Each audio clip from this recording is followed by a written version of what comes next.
ये फूल मुरझाए उसके पहले आप सारी खुशबू चुरा लीजिएगा, मैं आपसे बाद में ले लूंगा।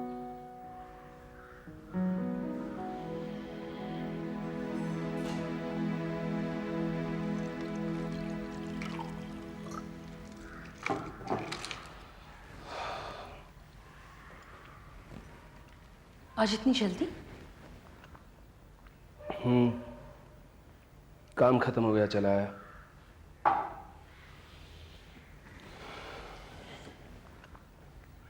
बैंक का प्रोपागेंडा छापने से मना करके तुमने बहुत अच्छा किया अभिषेक। मैंने जो कुछ भी किया मेरे स्वराज के हित में किया है। हाँ मैं जानती हूँ, तुम स्वराज के लिए कुछ भी कर सकते हो, लेकिन सही में तुमने बहुत अच्छा किया। इस बात से तुम इतनी ज्यादा खुश क्यों? क्यों? तुम अपने सिद्धांतों पर अड़े रहते हो, क्या इस बात से मुझे खुश नहीं होना चाहिए? मेरी पत्नी को जरूर खुश होना चाहिए, लेकिन तुम सिर्फ मेरी पत्नी नहीं हो, बैंक के स्टाफ भी हो। इस वक्त मैं सिर्फ तुम्हारी पत्नी हूं और कुछ भी नहीं। कमाल है, तुम एक साथ में अलग अलग जिंदगी बहुत अच्छी तरह से जी लेती हो। कैसे कर लेती हो सब कुछ? मुझसे ये संभव नहीं है। यही तो दिक्कत रही है तुम्हारे साथ। कहना क्या चाहती हो? कुछ नहीं, समझ नहीं पाओगे। समझ नहीं पाऊंगा मैं। मेरी क्या दिक्कत रही है उस बारे में क्या मुझसे बेहतर तुम समझ पाती हो? हाँ समझ पाती हूँ, इसलिए कि तुम्हारी यही दिक्कत ने मुझे अलग अलग जिंदगी जीने पर मजबूर किया है। पहले या मत बुझाओ बेला, जो कुछ कहना है साफ साफ करो। जरूरत नहीं है, कुछ बातें साफ साफ नहीं कही जाती, मतलब बदल जाते हैं। उनका मतलब आप सिर्फ महसूस करके समझ सकते हैं। देखो बेला, मैं तुम्हें जो सुख नहीं दे पाया हूं उसके बारे में इस तरह से मुझे बार बार ताने मत दिया करो। इस बात का एहसास मुझे पहले भी था और आज भी है, लेकिन मेरी इस दिक्कत का तुम्हारी अलग अलग जिंदगी जीने से क्या ताल्लुक है? इस दिक्कत का इससे कोई ताल्लुक नहीं है। तो फिर किससे? इसका ताल्लुक तुम्हारे दिन रात एक ही तरह की जिंदगी जीने से है। घर बाहर हर जगह सिर्फ स्वराज के लिए जीने से है। तो तुम भी अपना सब कुछ अपनी बैंक की नौकरी में लगा लेती, अपना सब कुछ अपने कामकाज को दे देती। देखो बेला, मैंने तुम्हें कभी मजबूर नहीं किया कि तुम घर पर बैठकर एक पत्नी की तरह मेरी बस सेवा करो। सच है, तुमने मुझे कभी मजबूर नहीं किया और यही मेरी मजबूरी बन गई, जो आज मुझे दोहरी जिंदगी जीनी पड़ रही है, एक पत्नी और एक। तुम बैंक के कामकाज से खुश नहीं हो? नहीं, ऐसा नहीं है। तो फिर तुम्हारी दुविधा क्या है? कोई दुविधा नहीं है। देखो बेला, जो काम करो अपने पूरे मन से करो, तो ही तुम्हारे मन को अच्छा लगेगा। और जो मन को अच्छा लगे वो काम जरूर करना चाहिए।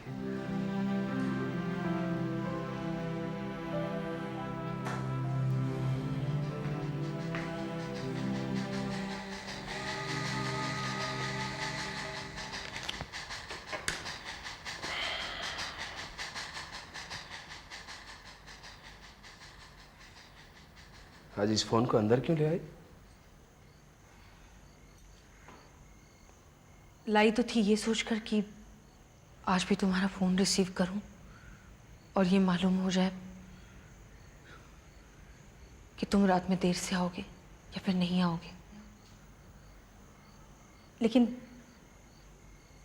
अब से मैं ये सब कहकर तुम्हें हर्ट नहीं करूंगी, क्योंकि अभी अभी मुझे एहसास हो गया है कि फोन यहां रखना मुझे अच्छा लगा, इसलिए रखा है।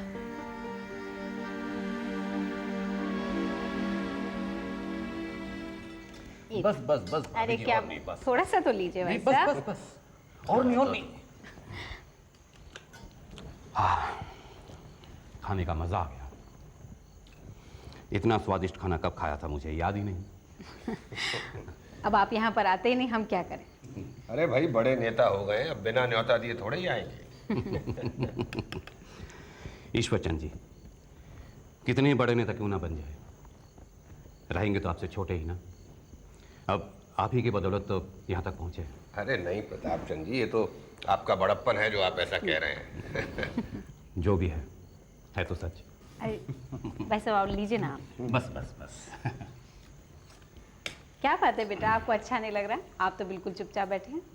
अरे भाई, अंग्रेजी खाना खाने की आदत पड़ गई है तो ये खाना अच्छा नहीं लग रहा होगा क्यों? नहीं ऐसी बात नहीं है, बहुत अच्छा है, लाइए। अरे बेटा दो ना उनको। और नहीं आप रहने दीजिए प्लीज। नो रियली नो, नहीं और अरे ले लो, तुम्हारे काकी के हाथ का खाना यूं हजम हो जाएगा।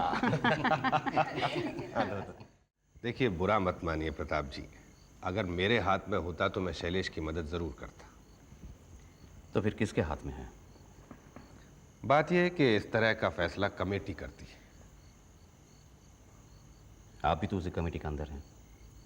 कमेटी तो आप ही की बनाई हुई है। ठीक कह रहे हैं आप, कमेटी मेरी ही बनाई हुई है, लेकिन ये कायदा भी मेरा ही बनाया हुआ है प्रताप चंद जी कि इस तरह के फैसले कमेटी के लोग मिलकर करेंगे। अब मैं ही अगर ये कायदा तोड़ने लगूं तो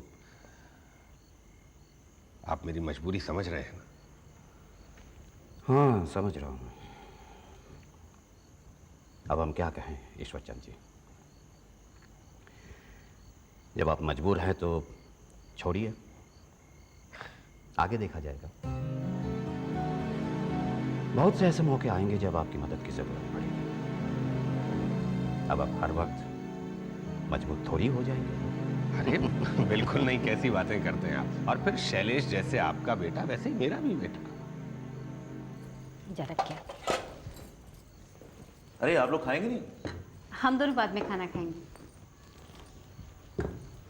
आपका यहाँ मन नहीं लगता होगा नहीं? मन नहीं लगता अगर लोग अच्छे ना होते। बेटा आपके पिताजी तो खुद ही इतने अच्छे हैं कि उनके आसपास रहने वाले लोग अपने आप ही अच्छे हो जाते हैं। आप लंदन में कितने साल रहे? 6 साल। 6 साल? और आप यहाँ वापस आ गए अकेले? क्या करूँगा, मुझे सारी चीज़ें हिंदुस्तानी ही अच्छी लगती हैं। देखो बेटा, ईश्वर जी फ्रेंड बाद में है, पहले वो एक बिजनेसमैन है।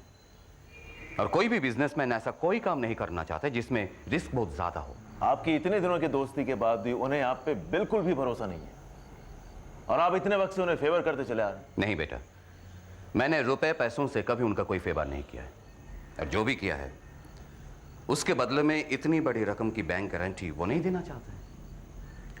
अगर उन्हें दोस्ती जताने का शौक नहीं है तो आपको क्या जरूरत है? खाना खाने चलो। क्यों भाई? करना पड़ता है बेटा, संबंध बनाए रखने के लिए सब कुछ करना पड़ता है। सभी लोग करते हैं, क्योंकि कोई नहीं जानता कि कब कहां किसकी जरूरत पड़ जाए। अब ईश्वर जी के ले लो, उन्होंने हमें खाने पर इसलिए नहीं बुलाया कि हम उनके दोस्त हैं, बल्कि इसलिए बुलाया क्योंकि उन्हें मालूम था कि वो तुम्हें बैंक गारंटी ना देकर मुझे नाराज कर रहे हैं, और मुझसे अकेले में बात करने की कभी कोशिश भी नहीं की। सीधा घर पर खाने पे बुला लिया ताकि मुझे उतना मौका ना मिले और बात भी खत्म हो जाए। मैं भी इतना बेवकूफ नहीं हूं, मैं खूब समझता हूं इन बिजनेसमैन को। जाने दीजिए डैड, अगर आप समझते होते तो काम हो चुका होता। होगा होगा, इतनी जल्दी निराश होने की कोई जरूरत नहीं। बहुत से मौके मिलेंगे टेंडर भरने के लिए, और बैंक गारंटी भी मिलेगी। देने वाले भी यही लोग होंगे, बशर्त इनसे हमारी दोस्ती और प्रगाढ़ होनी चाहिए, और इसके लिए पहल तुम्हें करनी होगी। So what are you trying to say? तुम एक काम करो बेटा, ईश्वर जी के घर आना जाना शुरू करो। ईश्वर जी के घर? Are you? नो, नहीं, ये मुझसे नहीं होगा ना। क्यों क्यों नहीं होगा? अरे नहीं अच्छा लगता मुझे झूठ मूठ का आना जाना, झूठ मूठ का खाना खिलाना, झूठ मूठ की हंसी, हा हा हो, बेटी के हाथ का खाना खाइए। नहीं रहने दीजिए। I don't like that atmosphere. तुम लाइक करो या डिसलाइक करो, अगर तुम्हें यहां रहना है तो यहां के तौर तरीके के अनुसार अपने आप को ढालना होगा, नहीं तो चले जाओ लंदन, यहां कुछ नहीं कर पाओगे। देखो बेटे, ईश्वर जी के घर आने जाने से तुम्हारा उनकी पत्नी और उनकी बेटी से संबंध बनेंगे। सो धीरे धीरे तुम पर भरोसा बनेगा और यही भरोसा ईश्वर जी को मजबूर कर देगा तुम पर भरोसा करने को। बेटा, सबसे पहले ईश्वर जी को तुम पर भरोसा करना चाहिए, बाद में मुझ पर, क्योंकि टेंडर पेपर्स में नाम तुम्हारा है, बिजनेस तुम करोगे, मैं नहीं। बेटा, जो बात अकेले में नहीं बनती है घरेलू माहौल में बन जाती है, समझे? So what do you expect me to do? जाके दामाद बन जाओ उनका। पहले तुम उनके घर तो जाओ, मेल जोल तो बढ़ाओ, बाद में देखा जाएगा।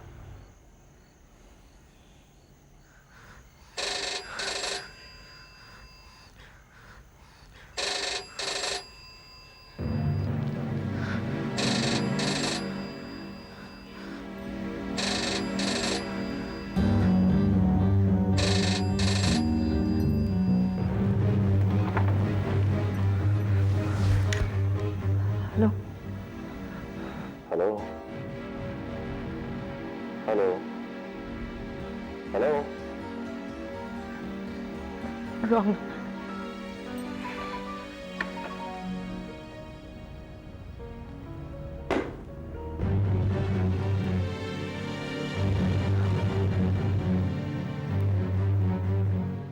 केशव जी आए थे यहाँ? जी हाँ, आए तो थे, लेकिन कॉन्ट्रैक्ट साइन करने के बाद वे उसी दिन वापस चले गए। कहाँ गए? कह रहे थे गोवा जा रहे हैं। आप? जी मैं उसका फ्रेंड हूँ। अच्छा। उन्होंने मुझे लेटर लिखा था कि वो बम्बई में आ रहे हैं और मुझसे मिलने आएंगे, पर आए नहीं मिलने वो।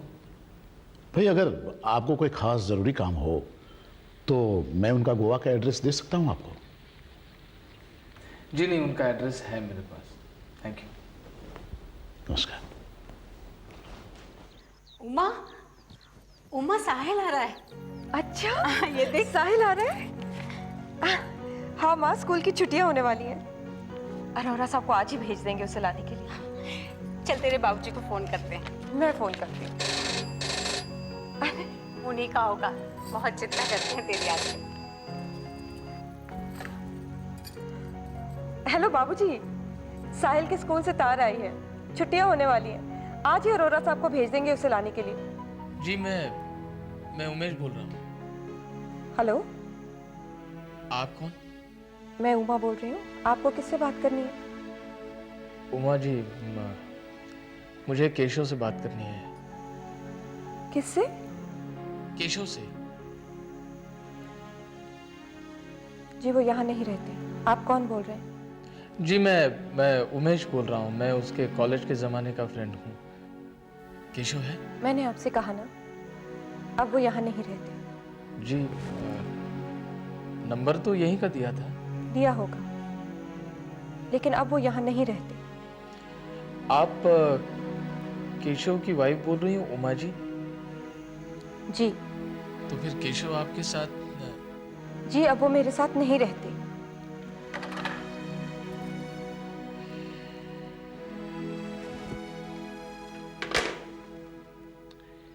कौन था? केशव का कोई दोस्त। क्या बोल रहा था? केशव को ढूंढ रहा था। पता नहीं ये कहां से चला आया मुझे उसकी याद दिलाने। माँ, तुम्हारे भगवान से मेरी खुशी नहीं देखी जाती।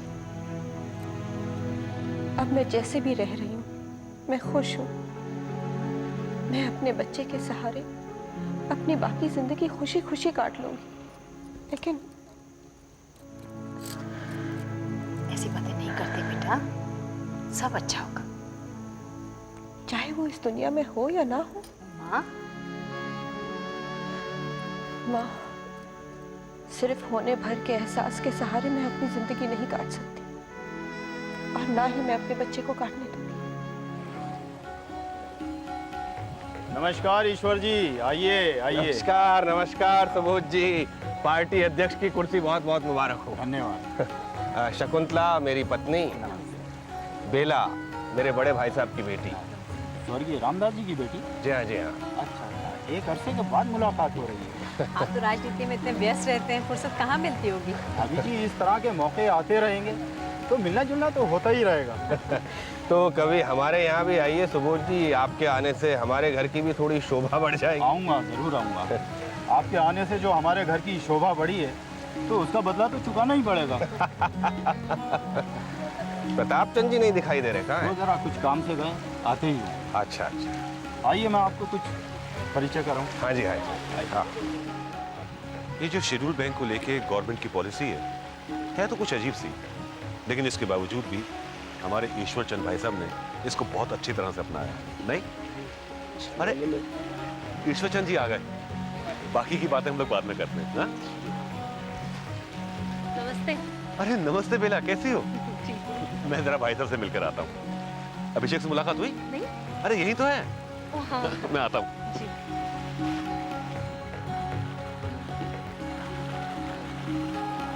नमस्ते नमस्ते नमस्ते नमस्ते नमस्ते। सब ठीक है? आओ बेटा।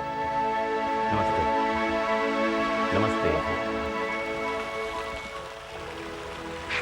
बेटा, ईश्वर जी आ गए हैं। उनके साथ उनकी पत्नी भी है। तुम एक काम करो, सबके साथ मिलना जुलना शुरू कर दो।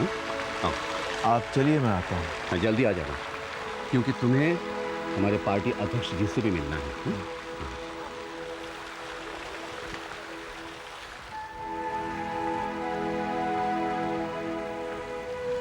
हाय। हेलो। आप यहाँ अकेली? अकेली कहाँ? आप भी तो हैं साथ में।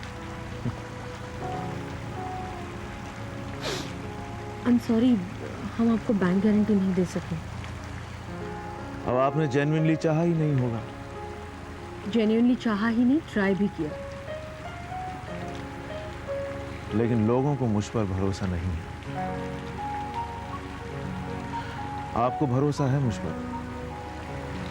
अगर भरोसा नहीं होता तो ट्राई करते। आप भरोसा रखें मुझ पर, इतना मेरे लिए काफी है। एंड क्या है? Sir whisky. विस्की? मैं नहीं पीती। श्योर। श्योर। Thank you. ये किसके लिए है? आपके लिए। मैंने कहा ना मैं नहीं पीती। बेला जी, अगर साथ अधूरा रह जाए तो मजा भी अधूरा रह जाता है। साथ मन से अधूरा है पूरा होता है, इन चीजों से नहीं। Very well spoken. अरे ये क्या कर दिया आपने? आप पीछे ना। No, I won't mind, really. I know that. आपके चेहरे पे साफ जाहिर है, और आपके चेहरे पे ये भी जाहिर है कि आपका साथ अधूरा नहीं, पूरा है। अरे शैलेश बेटा, नमस्ते।